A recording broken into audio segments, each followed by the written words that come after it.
తులసి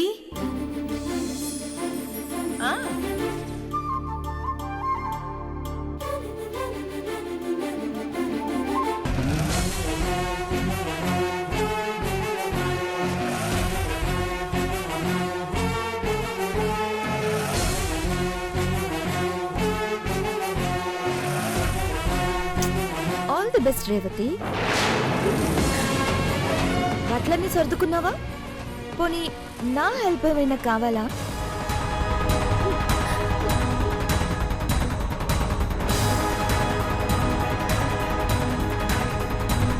ఈ ఇంట్లోకి అడుగు పెట్టిన దగ్గర నుంచి ఈ ఇంటికి నువ్వే పెద్ద కోడలువని తెగ బిల్డప్ ఇచ్చావు. నాతో ఎన్నోసార్లు ఛాలెంజ్ చేశావు. కిచెన్ డ్యూటీ అని, క్లీనింగ్ డ్యూటీ అని నన్ను ఆ తులసి ముందు ఎన్నో రకాలుగా ఇరికించావు. కానీ చివరికి ఏమైంది? నువ్వు ఆడిన అన్ని ఆటలకి బావగారి రూపంలో సరైన సమాధానమే దొరికింది కదా. ఇది నీకు సమాధానం అనడం కంటే శిక్ష అంటే బాగుంటుంది. నేనసలే చాలా బ్యాడ్ మూడ్ లో ఉన్నాను. నన్ను నువ్వు ఇంకా ఇలా డిస్టర్బ్ చెయ్యకు. ఇంట్లో నుంచి వెళ్ళిపోతున్నావు కదా రేవతి. ఫైనల్ గా నా సాటిస్ఫాక్షన్ కోసం నిన్ను డిస్టర్బ్ చేయనివ్వు. నాకు వంట చేయడం రాదని అవమానించావు. నేను చేసిన ప్రాజెక్ట్ ఫైల్ దాచి మన బాస్ దగ్గర నన్ను అవమానించావు. అవన్నీ నేను మర్చిపోను కదా.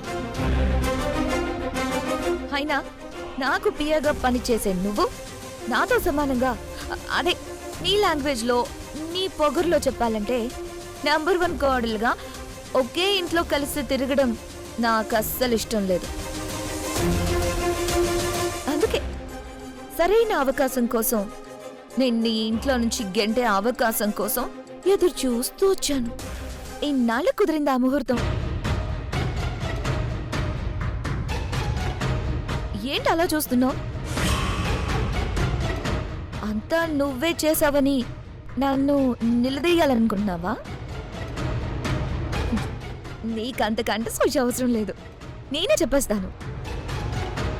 నీ కాపురం కాస్త విడాకుల దాకా వచ్చిందంటే దానికి కారణం నేనే.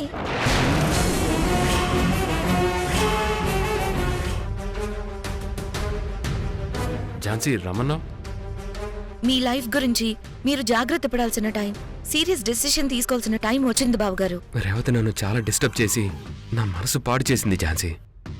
నాకేం అర్థం కావట్లేదు. మీకు అర్థం కాకే జాబ్ మానేస్తానని రీజన్ మీరు అత్తయ్య గారి ముందు చెప్పారు. కానీ ఏం ప్రయోజనం ఉండదు. రేవతి ఏంటిది, భార్యాభర్తలు కలిసి ఉండాలి, సంతోషంగా ఉండాలని అత్తయ్య గారు కావాలంటే మళ్ళీ ఇంకోసారి అడ్వైస్ చేస్తారు. కానీ రేవతిలో మార్పు వస్తుందా? మార్పు వస్తుందని మీరు నమ్ముతారా? Self realization is the best realization. ఎవరో చెప్పడం వల్ల ఎవరూ మారరు. వాళ్ళ తప్పు వాళ్ళు తెలుసుకునే రోజే మార్పు వస్తుంది. ఇదైతే నేను ష్యూర్గా చెప్పగలను బావగారు. నాకైతే రేవతిలో వెంటనే ఆ మార్పు వస్తుందని అనిపించట్లేదు. నా మనసు కూడా ఇదే చెప్తుంది ఝాన్సీ. మరి దీనికి పరిష్కారం? తెలీదు. పరిష్కారం దొరికే అవకాశం ఉందేమో ఆలోచించండి బావగారు. ఎంత ఆలోచించినా అర్థం కావట్లేదు ఝాన్సీ. సరే, నాకు ఒక ఆలోచన వచ్చింది, చెప్పమంటారా? చెప్పు ఝాన్సీ. పెళ్లి తర్వాత ఏ భార్య అయినా సంతోషంగా భర్తతో కాపురం చేయాలి. నేను ఈశ్వర్ మా లైఫ్ మేము హ్యాపీగా స్పెండ్ చేద్దామంటే ఎవరో గురువు గారు చెప్పిన మాట వల్ల నా ప్రాణాలకేదో ప్రమాదం ఉందని మేము దూరంగా ఉన్నాం. కానీ మీ కాపురం వల్ల కాదు. రేవతి మిమ్మల్ని అస్సలు కేర్ చేయలేదు కనుక కంప్లైంట్ అత్తయ్య గారికి ఇవ్వడం మానేసి రేవతి వాళ్ళ అమ్మ నాన్నలకి ఇవ్వండి. వెళ్ళి అక్కడ గట్టిగా గొడవ చేయండి. మీ అమ్మాయిని మా ఇంటి కోడలుగా పంపిస్తేనే మీ బాధ్యత తీరిపోలేదు. మీ అమ్మాయి నాతో అసలు కాపురం చెయ్యట్లేదు, కాపురం చేసే ఉద్దేశమే లేకపోతే తీసుకెళ్ళిపోండి మీ అమ్మాయినని వాళ్ళకి చాలా స్ట్రాంగ్ గా చెప్పండి. షాక్ ఇవ్వండి. వాళ్ళొచ్చి రేవతిని నిలదీస్తారు. అప్పుడు రేవతిలో చలనం వస్తుంది, మీ కాపురం చక్కబడుతుంది. మంచి ఐడియా ఇచ్చో ఝాన్సీ. వెంటనే యాక్షన్లోకి దిగుతాను. నువ్వన్నట్టే గట్టిగా షాక్ ఇస్తాను. బావగారు, నేను మీకు ఇలాంటి సలహా ఇచ్చినట్టు రేవతికి అస్సలు చెప్పకండి. చెప్పండి ఝాన్సీ.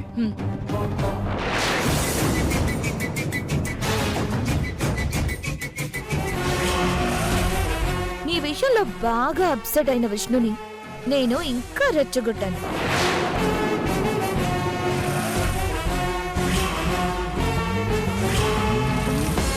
కాపురం చేయని పెళ్ళాం ఇంట్లో ఎందుకు బావుగారు అని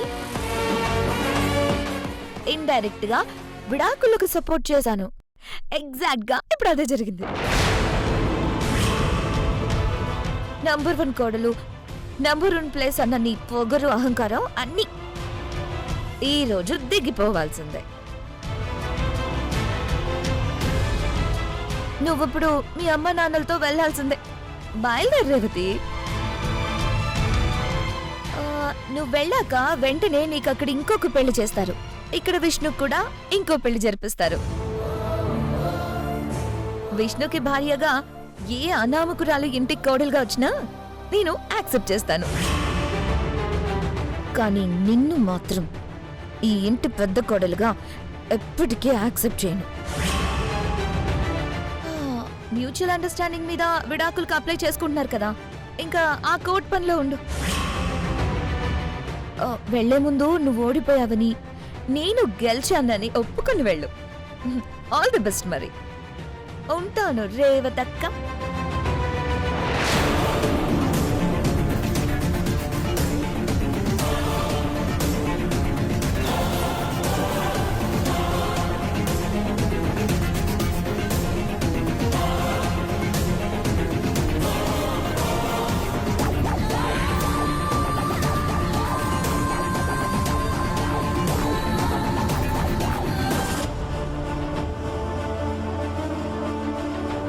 అమ్మా, రేవతి ఇంకా కిందకి రాలేదా?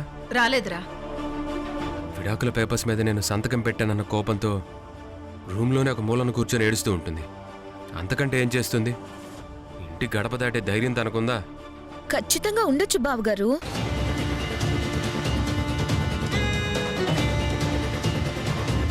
మీరన్నట్టు మీ భార్య మూలను కూర్చొని ఏడ్చే రకం కాదు. పంతానికొస్తే మీకే మాత్రం తీసిపోనని మీతో తెగదెంపులు చేసుకోవడానికి సిద్ధపడేంత పొగరున్న మనిషే. నమ్మట్లేదా? కావాలంటే బ్యాగ్తో మెట్లు దిగి వస్తుంది చూడండి.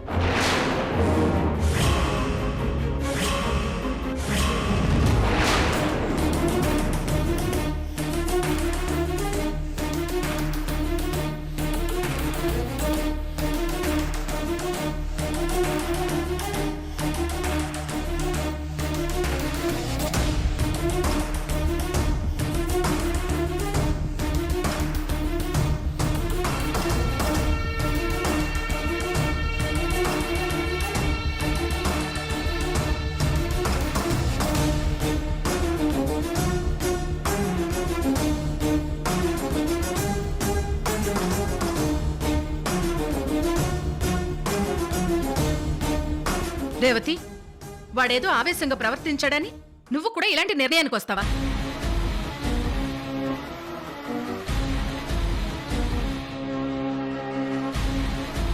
పాస్పోర్ట్ అప్లికేషన్ మీద సంతకాలు చేసినట్టు మీరిద్దరు అలా డివోర్స్ పేపర్స్ మీద సంతకాలు చేయడం చాలా పెద్ద తప్పు. మీకేమైనా అర్థమవుతుందా? అత్తయ్య, మీ అబ్బాయిని ఒక అటెండర్గా కాకుండా ఒక ఆఫీసర్లా చూడాలనుకోవడమే నేను చేసిన తప్పు.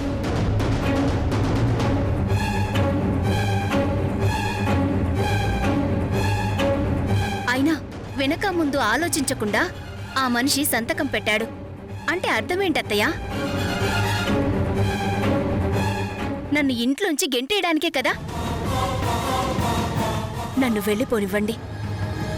నాన్న, సంతకాలు పెట్టించుకున్నారు కదా, ఇక పదండి.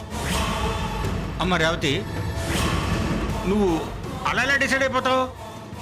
అర్థం చేసుకోలేని భర్తతో కాపురం చెయ్యలేను కనుక.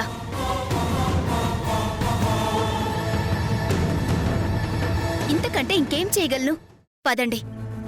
ఉంటానత్తయ్యగారు. రేవతి, కాస్త ఆగుతావా? ఏ పండక్కో ఫంక్షన్కో వెళ్ళొస్తాను అత్తయ్య అంటే ఆ మాట వినటానికి బాగుంటుంది, కానీ తెగతింపులు చేసుకుంటూ వెళ్ళిపోతానంటే ఆ మాట నేనెలా వినగలను?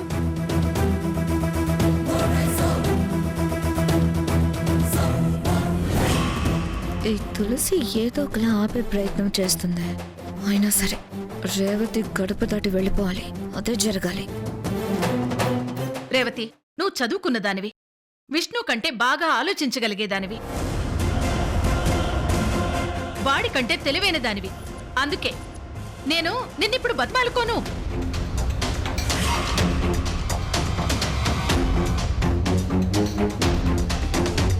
నువ్వు వెళ్ళిపోతే నా కొడుకు జీవితం ఏమైపోవాలి, ఈ విషయం నలుగురికి తెలిస్తే నా పరువు ఏమైపోవాలి అని నేను ఆలోచించను.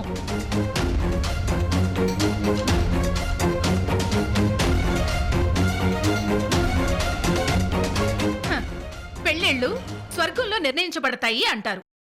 ఆ మాట చెప్పిన వాళ్ళు విడాకులు ఎక్కడ డిసైడ్ అవుతాయో చెప్పలేరు గనుక మీ కాపురం మీ ఇష్టం.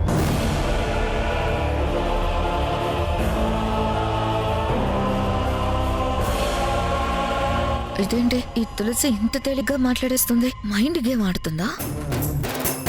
భర్త తాగొచ్చాడని, అత్త తిట్టిందని, వంట పైన ఎక్కువైపోయిందని వెళ్లిపోయేవాళ్ళున్నారు. అంతెందుకు, టీవీ రిమోట్ దగ్గర గొడవొచ్చి విడిపోయే భార్యాభర్తలున్న కాలం ఇది.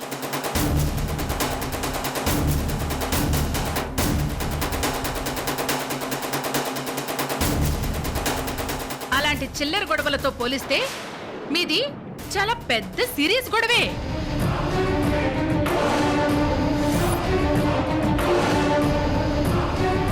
నువ్వా వాణ్ణి ఆఫీసర్గా చూడాలనుకుంటున్నావు, వాడు కాపీ కొట్టి దొరికిపోతున్నాడు.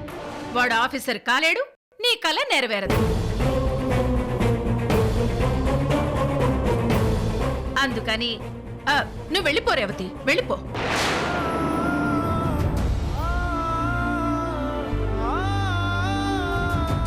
చెల్లెమ్మ వెంటనే రివర్స్ గేమ్ ఆడుతుంది అంటే నేను కూడా అల్లుకుపోవాలన్నమాట. అవును చెల్లెమ్మ, మీ అబ్బాయి వల్ల మా అమ్మాయి కళ ఎప్పటికీ నెరవేరదు.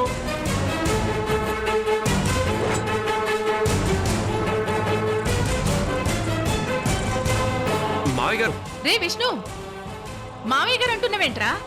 పెళ్లి అనే బంధాన్ని తెంచుకోవడానికి సంతకం పెట్టిన వాడివి మళ్ళీ వరుసలెందుకు కలుపుతావు?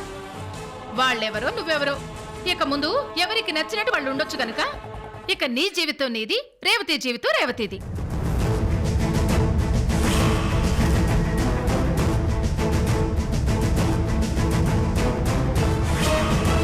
నీ కండిషన్స్ ఒప్పుకునే అమ్మాయిని వెతికి నువ్వు రెండో పెళ్లి చేసుకోవచ్చు.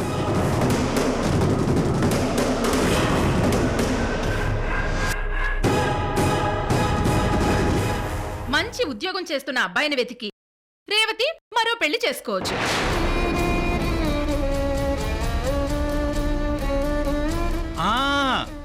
మంచి ఉద్యోగం చేసే అబ్బాయి అంటే గుర్తొచ్చింది చెల్లెమ్మా. ఆల్రెడీ అలాంటి సంబంధమే మా అమ్మాయికి వచ్చింది. అతనికి ఇంకా పెళ్లి కాలేదు.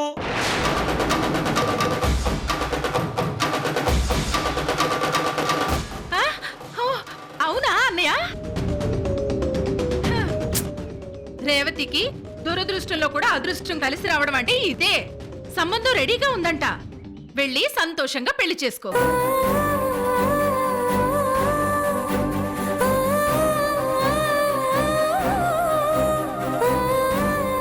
ఒరే విష్ణు, రేవతికి అంత తొందరగా కలిసి వచ్చిందని నువ్వేం కుళ్ళుపోకు. నీకు కూడా వెంటనే సంబంధం చూస్తాను. రేవతి కంటే అందమైన అమ్మాయి నీకు దొరకొచ్చేమో, చెప్పలేం కదా. అత్తయ్య, ఏమైంది రేవతి? నువ్వు కాదు అనుకుని వెళ్ళిపోతున్నావు. విష్ణు జీవితంలోకి ఎలాంటి అమ్మాయి వస్తే నీకేంటి? అత్తయ్య గారు, మీరు మోటివేట్ చేస్తున్నారా లేకపోతే డిమోటివేట్ చేస్తున్నారా? కానీ టోటల్ గా కన్ఫ్యూజ్ చేస్తున్నారు అత్తయ్య గారు.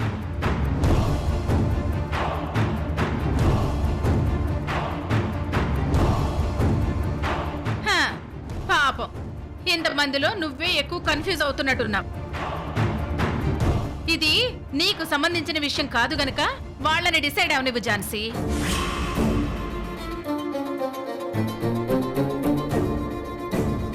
రేవతి, నా కొడుకు అని విష్ణుని నేను వెనకేసుకురాను, కోడలని నిన్ను తక్కువ చేసి చూడ్ను.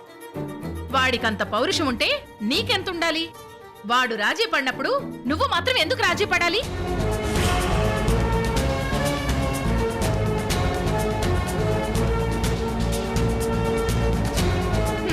ఉద్యోగం నచ్చకపోతే రాజీనామా చేసి మరో ఉద్యోగం వెతుక్కుంటాం. అలాగే ఈ పెళ్లి ఈ భర్త నచ్చట్లేదు గనక నువ్వు మరో పెళ్లి చేసుకో.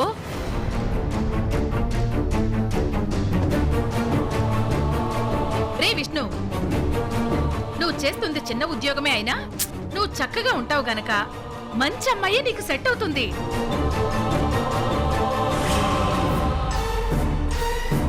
చట్టపరంగా కోర్టు నుంచి అలా విడాకులు మంజూరు అవ్వగానే అలా నీ పెళ్లి చేసేసుకోవచ్చు.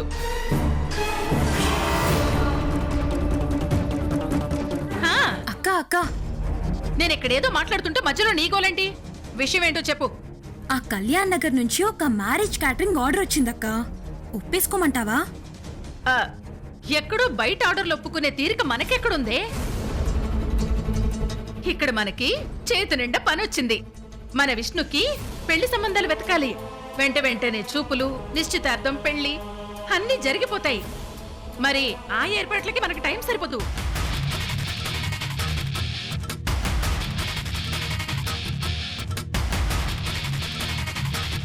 విష్ణుకి రెండో పెళ్లి చెయ్యాలని మీరు డిసైడ్ అయిపోయారన్నమాట. విడిపోవాలని మీరు డిసైడ్ అయినప్పుడు విష్ణుకి ఇంకో పెళ్లి చేయాలనుకోవడంలో తప్పే ఉంది.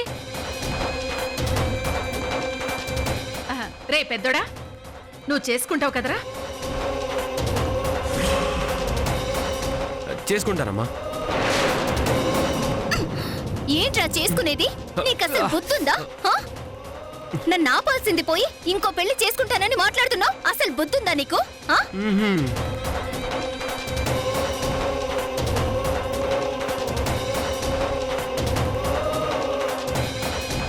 నేను విడాకుల పేపర్ మీద సంతకం చేస్తుంటే ఎందుకలా సంతకం చేస్తున్నావు అని నా చొక్కా పట్టుకొని నువ్వు నన్ను అడిగేసి పేపర్స్ చింపేయాల్సిన దానివి. నువ్వు లోపలికెళ్ళి సూట్ కేసుతో బయటికి ఎలా వస్తావే? అయినా ఎంత పౌరుషమే నీకు? నీకెంత పౌరుషం రా? నీకెంత పొగరే?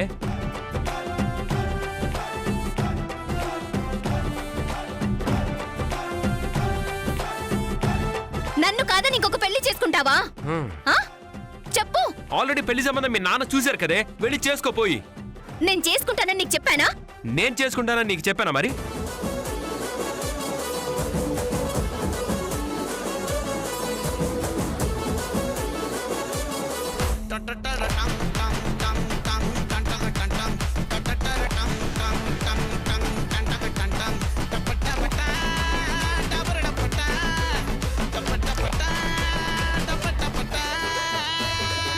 ఈ తులసి రివర్స్ గేమ్ తో నా ఎక్స్పెక్టేషన్స్ అన్ని వాష్ అవుట్ చేసేసింది. ఛా! ఏయ్, రే విష్ణు, రేవతి, ఆగండి ఆగండి ఆగండి.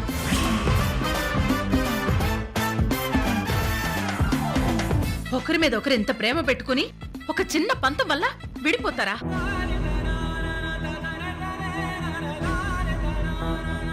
ఆ రోజు మీ పెళ్లి జరగదేమో అని చాలా టెన్షన్ పడ్డాం. మిమ్మల్ని కలపడానికి, మీ పెళ్లి కుదిర్చడానికి నేనెన్ని తిప్పలు పడ్డానో నాకు తెలుసు. అయినా సరే అది నాకు కష్టంగా ఎప్పుడూ అనిపించలేదు. ఈ రోజు మీరు సంతకాలు చేస్తుంటేనే బాధేసింది. నన్ను క్షమించత్తయ్య గారు.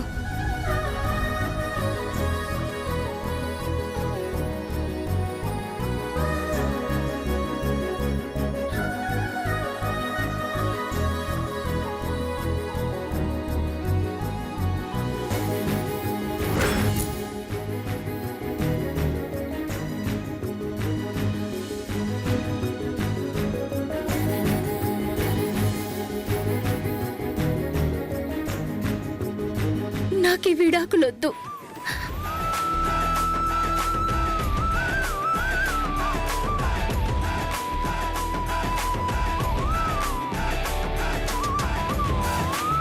విష్ణు పెద్ద ఆఫీసర్ అవ్వాలన్న ఆలోచన పక్కన పెట్టేస్తాను. కాపురం చేసుకుంటానత్తయ్య గారు. అన్యోన్యంగా ఉండాల్సిన భార్యాభర్తలు అహం వల్ల, అబద్ధాల వల్ల, అనుమానాల వల్ల విడిపోయేవాళ్లున్నారు. కానీ మీ మధ్య అలాంటివేం లేవు.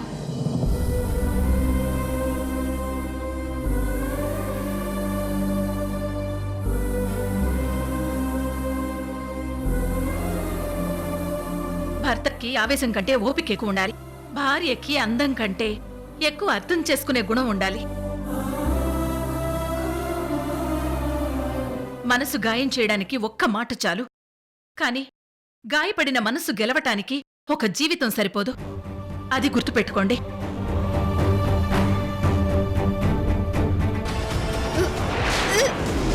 టూ మంత్సా? నేను టచ్ చేయకుండానే నువ్వు కన్సీవ్ అయినట్టున్నావు కదా. నీ ఎక్స్ బాయ్ ఫ్రెండ్ నీకు ఇంత లైఫ్ గిఫ్ట్ ఇస్తాడు అనుకోలేదు.